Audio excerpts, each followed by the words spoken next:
నమస్కారం, నా పేరు సౌందర్య. Welcome to CJRTV.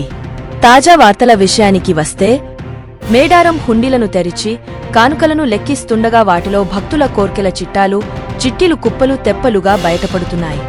మా ఆయన బెట్టింగ్ మానేయాలి, మా అక్క కొడుకు IITలో సీటు రావాలి అంటూ ఓ మహిళ కాగితంపై రాసి హుండీలో వేసింది. ఈ కోర్కెల చిట్టీలను చూసి కౌంటింగ్ సిబ్బంది, లెక్కింపును పర్యవేక్షిస్తున్న అధికారులు ఆశ్చర్యపోతున్నారు.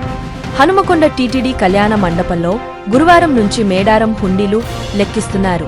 ప్రతి హుండీలోనూ డబ్బు, కానుకలతో పాటు ఇలాంటి చిట్టీలు బయటపడుతున్నాయి. వీటితో పాటు అంబేద్కర్ ఫోటో ఉన్న నకిలీ 100 రూపాయల నోట్లు కనిపించాయి. వాటిపైన ప్రభుత్వం కరెన్సీ నోట్లపై అంబేద్కర్ ఫోటో ముద్రించాలి అనే డిమాండ్లు రాసి ఉన్నాయి. కాగా కోరుకున్న ఉద్యోగం రావాలని కొందరు, తమ బిడ్డల పెండ్లిళ్లు అయ్యేలా చూడాలని మరికొందరు, ఫారిన్ వెళ్లే అవకాశం రావాలని ఇంకొందరు, అనుకున్న అమ్మాయితో పెండ్లి కావాలని కొందరు చిట్టీలపై రాశారు. మరి ఒక తాజా వార్తలతో మీ ముందుకు మళ్లీ వస్తాను. అంతవరకు సెలవు. CJRTVని సబ్స్క్రైబ్ చేయండి. ఈ వీడియోను లైక్ చేయడం మరియు షేర్ చేయడం మర్చిపోవద్దు.